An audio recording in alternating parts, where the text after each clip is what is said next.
সুন্নতে আহমদ কো যা বা মুহাম্মদ কই বুয়াদ নিসবত তুরা।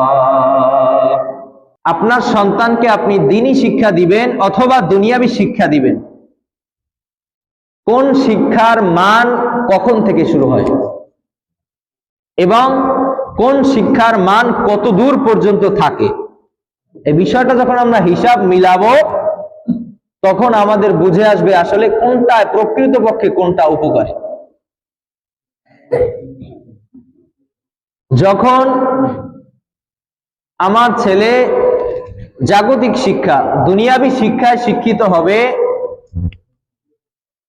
যখন ছোট সর্বপ্রথম স্কুলে যাইতেছে, তার জন্য কোনো ফ্যাসিলিটি আছে সরকারিভাবে? আছে? নাই। আচ্ছা, ধরলাম একদম ছোট প্রথম অবস্থায় যাইতেছে, এজন্য ফ্যাসিলিটি নাই, কিন্তু আমার সন্তান 1 পাস, আমার সন্তানের জন্য ফ্যাসিলিটি নাই? আছে না? কোনো চাকরি বাকরি কিছু আছে সরকারিভাবে? 1 পাসেও নাই। আচ্ছা, ধরলাম তাহলে 5 পাস, আমার সন্তান বৃত্তি পাওয়ার পরে 5 পাস করেছে, এখন আমার সন্তানের গভর্নমেন্টের একটা চাকরি হবে, তাহলে 5 পাসের কোনো মূল্য নাই।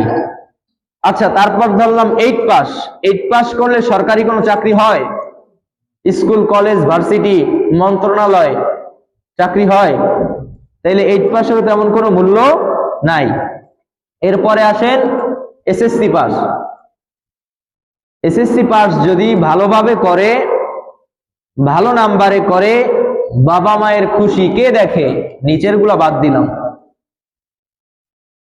বাবা মা যতদূর সম্ভব ক্যাপাসিটি যতদূর আছে সবাইকে মিষ্টি খাওয়ায়, সে অনেক খুশি। কেন? তার সন্তান এসএসসি পাস করেছে, জিপিএ 5 পেয়েছে।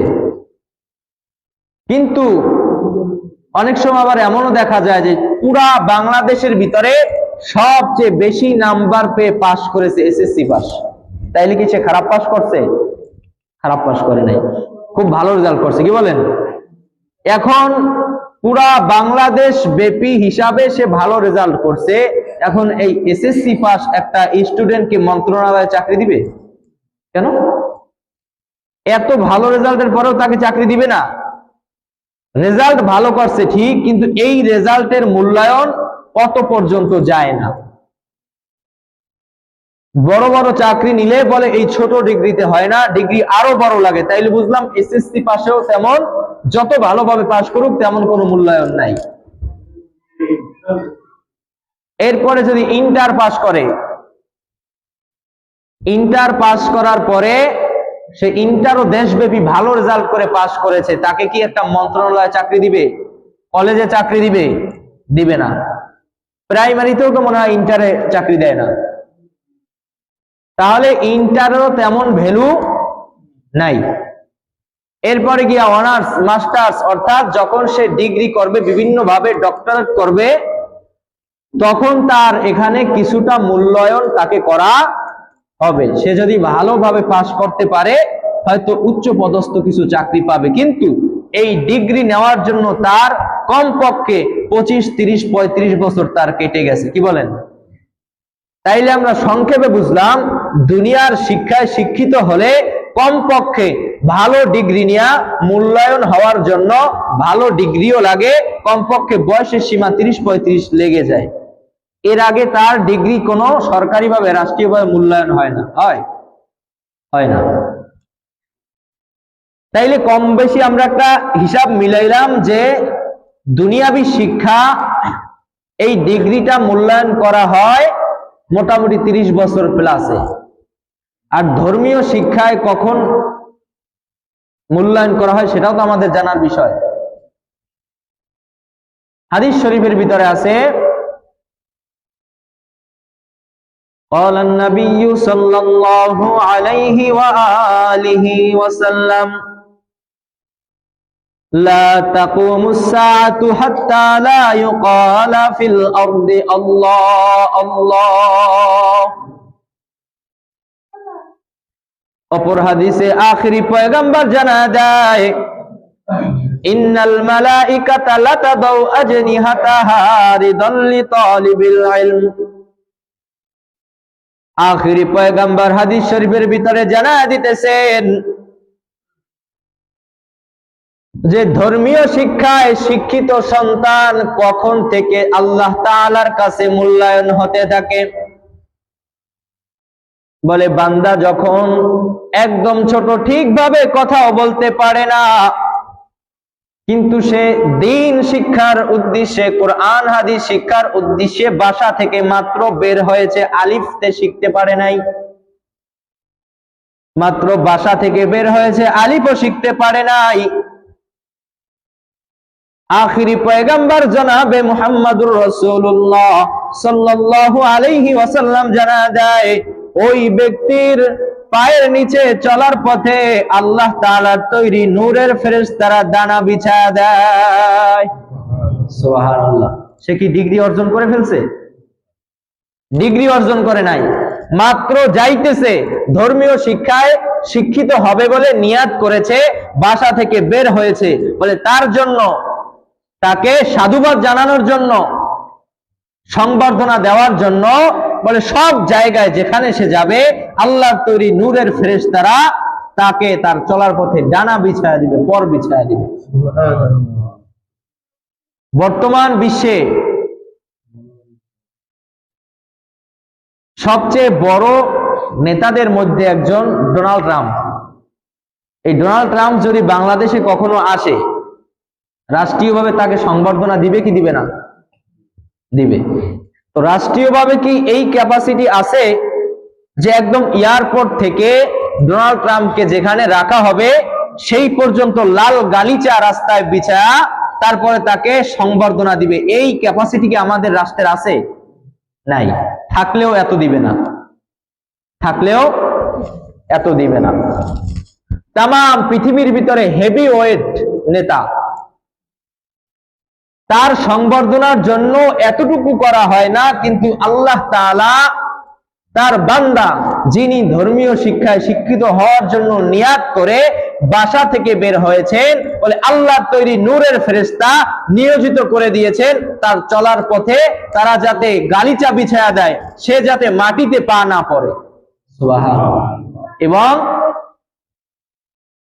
গর্তের পিপিলিকা থেকে শুরু করে মৎস্য পুষ্কুনির সমুদ্রের মাছ পর্যন্ত তার জন্য দোয়া করতে থাকে সর্ব অবস্থায়। সুবহানাল্লাহ। তাহলে এই ফ্যাসিলিটি কি জাগতিক শিক্ষায় আছে? আমি কোন শিক্ষা ছোট করতেছি না, আমি বুঝাইতেছি। আপনি কি শিক্ষা দিবেন, আপনার সন্তানকে কি শিক্ষায় শিক্ষিত করবেন, সেটা একান্তই আপনার ব্যাপার। আপনার সন্তানকে জোর করে মাদ্রাসায় পড়ানো, দিন শিখানো, এই দায়িত্ব আল্লাহ তাআলা আমাকে দেয় নাই, এই দায়িত্ব নবীকেও দেয় নাই। লাস্তা আলাইহিম বিমুসাইতির। নবীকে বলছে যে আপনাকে দারোগা বানায় পাঠাই নাই যে আপনি পিঠা পিঠা নামাজি বানাইবেন, পিঠা পিঠা আমার উপর ঈমান আনাইবেন, বলে এইটা আপনাকে পাঠাইনি। আপনি দাওয়াত দিবেন, আপনার কাজ আপনি দাওয়াত দিবেন, যে গ্রহণ করবে ভালো, গ্রহণ করবে না সেটাও ভালো, যার যার আখিরাত সে বুঝে নিবে। তাইলে আমরা বুঝলাম মূল্যায়ন দ্বীনি শিক্ষা শিখতে পারে নাই, নিয়াত করে ঘর থেকে বের হয়েছে, তখন থেকে মূল্যায়ন শুরু। এবং কি পরিমাণের মূল্যায়ন দুনিয়াতে আল্লাহ তাআলা করতেছেন। আমরা এখানে যারা আছি, আমাদের জন্য একটা বিমান, হেলিকপ্টার, ট্রেন, বাস অথবা একটা রিস্কাই ধরে নিলাম, আমি গাড়ির টিকিট কাটছি, আমি 5-10 মিনিট পর গেলাম, আমার একার জন্য কি গাড়ি বসে থাকবে? এমনকি আমাদের জন্য তো একটা রিস্কাও বসে থাকবে না। 5 মিনিটের জায়গায় 10 মিনিট হলে বলবে এই ট্রিপ আমার দরকার নেই, আমি চলে যাই। তাইলে আমাদের দুনিয়ায় কি মূল্য? কিন্তু একজন ধর্মীয় শিক্ষায় শিক্ষিত যিনি হয়, তার ব্যাপারে আখিরি নবী ঘোষণা দিয়ে দিয়েছেন, লা তাকুমুস সাআতু হাত্তা লা ইউকালা ফিল আরদি আল্লাহ আল্লাহ। বলে দুনিয়ার ভিতরে যতদিন পর্যন্ত একজন আল্লাহ আল্লাহ বলনেওয়ালা থাকবে, বলে আল্লাহ তাআলা এই তামাম পৃথিবীকে ধ্বংস করবেন না, এই একজনের জন্য হইলেও আল্লাহ তাআলা দুনিয়াকে টিকায় রাখবেন। সুবহানাল্লাহ। আল্লাহ আল্লাহ বলনেওয়ালা পাইতে হলে বলে মাদ্রাসা লাগবে। মাদ্রাসা যদি থাকে বলে এই দিন মানুষ শিখবে, আর দিন শেখার কারণে সে নিজেও আল্লাহ আল্লাহ ডাকবে, মানুষকেও আল্লাহ আল্লাহ ডাকা শিখাবে। তো সবকিছু হিসাব মিলায়া যদি দেখেন যে মাদ্রাসা থাকবে তো আল্লাহ তাআলা পৃথিবীকে টিকায় রাখবেন, মাদ্রাসা থাকবে না কৃষকও বাঁচবে না, মাদ্রাসা থাকবে না ব্যবসায়ী বাঁচবে না, মাদ্রাসা থাকবে না চাকরিজীবীও বাঁচবে না। বলে দুনিয়ায় যদি ধ্বংস করে দেয় আল্লাহ তাআলা, তাহলে ব্যবসায়ী বাঁচবে, কৃষক বাঁচবে, নেতা বাঁচবে, এমপি মন্ত্রী মিনিস্টার বাঁচবে? বলে কেউই বাঁচবে না। বলে এজন্য আল্লাহ তাআলা এই দ্বীনে শিক্ষায় শিক্ষিত ব্যক্তিদের জন্য বলে আল্লাহ তাআলা তামাম পৃথিবীকে টিকায় রাখবেন। একটা বাড়ি গাড়ি আর একটা অ্যাম্বুলেন্স প্লেন হেলিকপ্টার এগুলো না, বলে তামাম পৃথিবী তার জন্য আল্লাহ তাআলা টিকায় রাখবেন। সুবহানাল্লাহ। তাহলে ধর্মীয় শিক্ষায় শিক্ষিত লোকদেরকে আল্লাহ তাআলা মূল্যায়ন করেছেন কিনা দুনিয়াতে? শুধু আখিরাতেই না, দুনিয়াতেই আল্লাহ তাআলা মূল্যায়ন করেছে। আর আখিরাতেরটা তো রয়েই গেছে, বলে এটা তো বোনাস, এটা তো বোনাস পাইতেছি। দুনিয়ায় বসে আখিরাত কামাই করব আর এটা বোনাস পাবো। দুনিয়ায় যা দিবে এটা বোনাস, বলে এটার কোনো হিসাব নাই। দুনিয়ায় নেক কাজ যা করতে পারবো এর বিনিময় তো আল্লাহ তাআলা কিয়ামতের দিবেন। দুনিয়ায় যা দিতেছেন সব বোনাস। তাইলে মোটামুটি আমরা বুঝলাম মূল্যায়ন কতটুকু। জাগতিক শিক্ষার মূল্যায়ন হতে হতে 30-35 বছর লেগে যায়, কিন্তু এই মূল্যায়নটা কতটুকু, আর ধর্মীয় শিক্ষার মূল্যায়নটা কতটুকু, কত দূর পর্যন্ত থাকবে? ধর্মীয় শিক্ষায় শিক্ষিত ব্যক্তির মূল্যায়ন তাদের বলার মতো দেখানোর মতো তেমন কোনো সার্টিফিকেট নাই, আছে? নাই। কিন্তু এই দ্বীনি শিক্ষায় শিক্ষিত যারা হয় বলে তাদের বাংলা কাগজের সার্টিফিকেট লাগে না, তারা নিজেরাই তাদের সার্টিফিকেট। তাদের এই কাগজের মূল্যহীন সার্টিফিকেট তাদের লাগে না। মূল্যহীন কেন বললাম? অনেকে আবার স্যার আছেন, রাগ করেন না। এই যে লক্ষ লক্ষ কোটি কোটি টাকা খরচ করে আমি আমার সন্তানকে বাহির থেকে বড় বড় ডিগ্রি অর্জন করে আমি দেশে আনতেছি,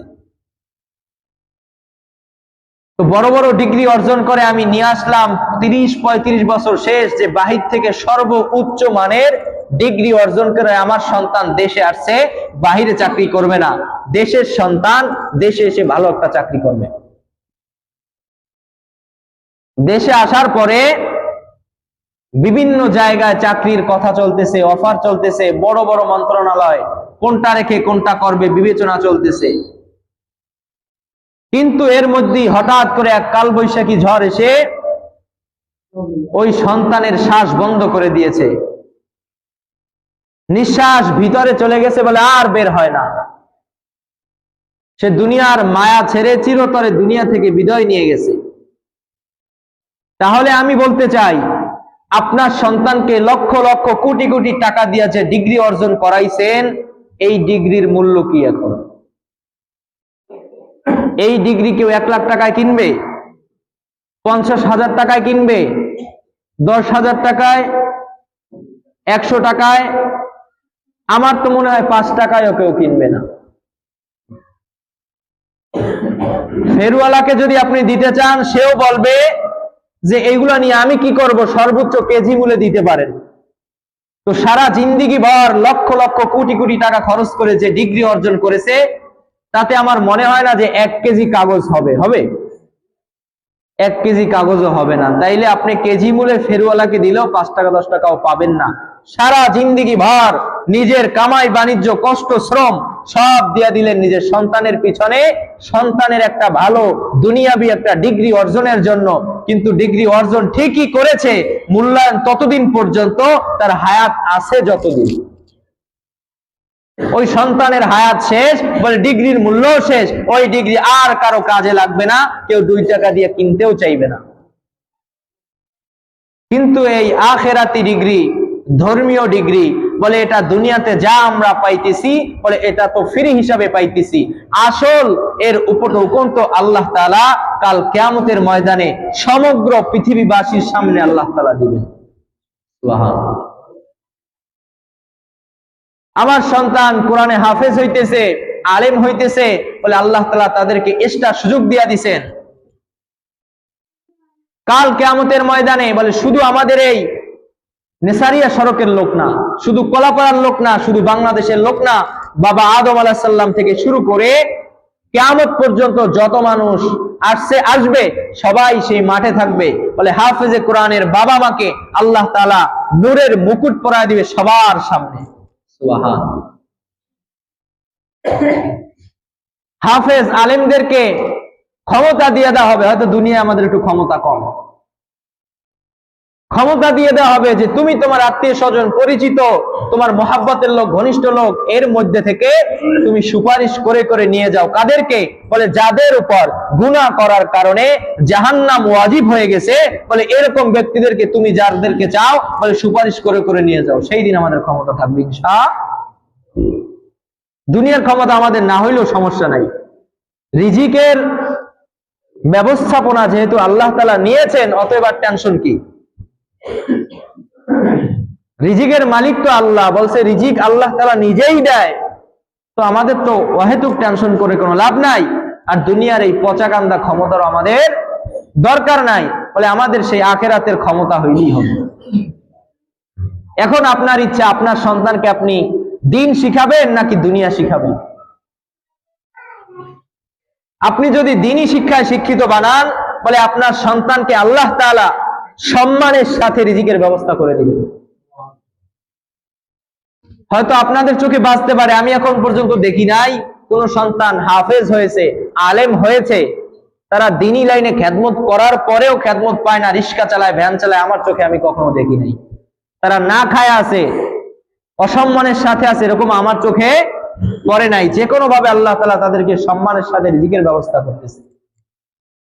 আর সর্বোচ্চ ডিগ্রির মোটামুটি অনার্স মাস্টার্স ঘরে ঘরে ঘরে ঘরে, আপনাদের এলাকায় খুঁজলেও পাবেন, ঘরে ঘরে কয়জনে চাকরি পায়? অনার্স মাস্টার্স করে চাকরি নাই। তাইলে যেই চাকরির জন্য দুনিয়াবি লাইনে এত এত ডিগ্রি অর্জন করলাম, কিন্তু সেই চাকরিও পাইলাম না, আমার দুনিয়াও নষ্ট, আখিরাতও নষ্ট। দ্বীনি শিক্ষায় শিক্ষিত আমি যদি আমার সন্তানকে করি, 100% আশা করা যায় আমার সন্তান মদখোর হবে না, আমার সন্তান জুয়াখোর হবে না, আমার সন্তান নেশাখোর হবে না, আমার সন্তান নিয়ে আমার টেনশন নাই যে রাত্রে ঘর থেকে বের হয়েছে না যেন কোথায় গিয়া একটা উল্টাপাল্টা কাজ করে ফেলে। আমার সন্তান নিয়ে ওই টেনশন হবে না যে না যেন পুলিশ ধরে নিয়ে যায়। কিন্তু আপনি দুনিয়াবি শিক্ষা দিলে 100% আপনার এই ভয়, এই ঝুঁকি আছে আপনার সন্তান ওই অন্য পথে যাইতে পারে। কারণ সঙ্গদোষে লোহা বাসে, সেখানে পরিবেশটাই এখন সেই লাইনে যাইতেছে। তবে অনেক সময় দেখা যায় দ্বীনি শিক্ষায় শিক্ষিত করার ব্যাপারে আমাদের একটু মন খারাপ হয়,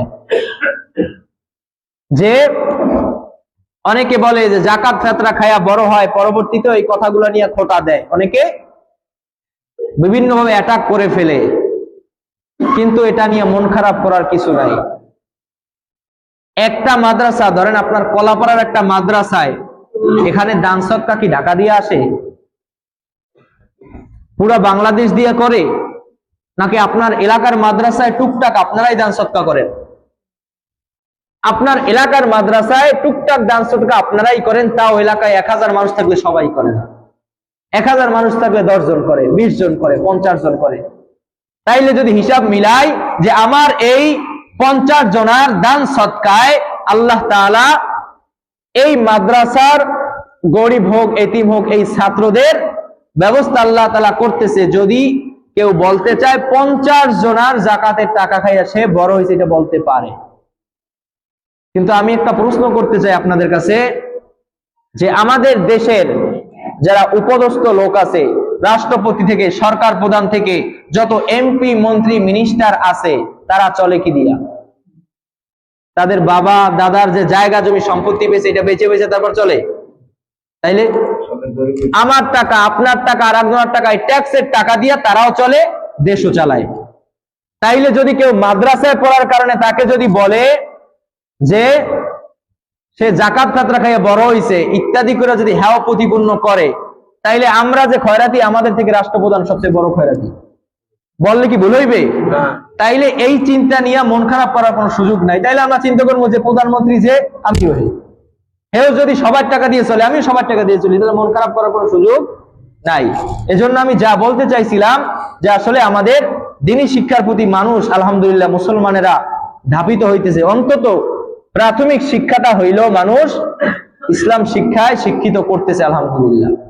এজন্য আপনাদের সন্তানদেরকেও ইনশাআল্লাহ দ্বীনি শিক্ষায় শিক্ষিত করবেন, দুনিয়া এবং আখিরাত সবকিছুই উজ্জ্বল হবে ইনশাআল্লাহ। দুনিয়ার শিক্ষায় শিক্ষিত না করলে আমরা ডাক্তার পাবো কোথায়? দুনিয়ার শিক্ষায় শিক্ষিত না করলে ইঞ্জিনিয়ার পাবো কোথায়? এই যে মসজিদ বানাইছেন, ইঞ্জিনিয়ার যদি না থাকতো তাহলে মসজিদ কেমনে বানাইতেন? আমার দ্বারা তো এই মসজিদ বানানো সম্ভব না। অসুস্থ মানুষ হবেই স্বাভাবিক, ডাক্তার যদি না থাকে আমরা এই সুস্থ হওয়ার জন্য কোথায় যাব? বলে এজন্য দুনিয়াবি শিক্ষাও লাগবে, কিন্তু প্রাথমিক শিক্ষাটা যদি দ্বীনি শিক্ষায় দিতে পারি, বলে প্রাথমিক ডোজটা আমি যখন এই ছোট বাচ্চারা দেখবেন, ছোট বাচ্চাদের কিন্তু অনেক ইনজেকশন দেয়, তাই না? টিকা বলে ছোট অবস্থায় বিভিন্ন টিকা দিয়ে দেয় যে বড় হইলে যাতে এই বড় ধরনের রোগগুলো আক্রান্ত না হয়। তো আমাদের সন্তানদেরকে ছোট অবস্থায় ধর্মীয় শিক্ষার টিকাটা যদি আমরা দিয়া দিই, ভবিষ্যতে আপনি যেখানে ছেড়ে দিবেন, যেখানে যাবে মুসলমান না অন্য রাষ্ট্রে যাবে, অন্যদের সাথে মিলবে, তারপরও তার ঈমান বিলীন হবে না। এজন্য ইনশাআল্লাহ যে কথাগুলো বললাম, আল্লাহ তাআলা আমাদেরকে আমল করার তৌফিক দান করুন। আল্লাহ তাআলা আমাদের সন্তানদেরকে দ্বীনি শিক্ষায় শিক্ষিত করার ব্যবস্থা করে দেন। আমিন। ওয়া আখিরু দাওয়ানা আলহামদুলিল্লাহি।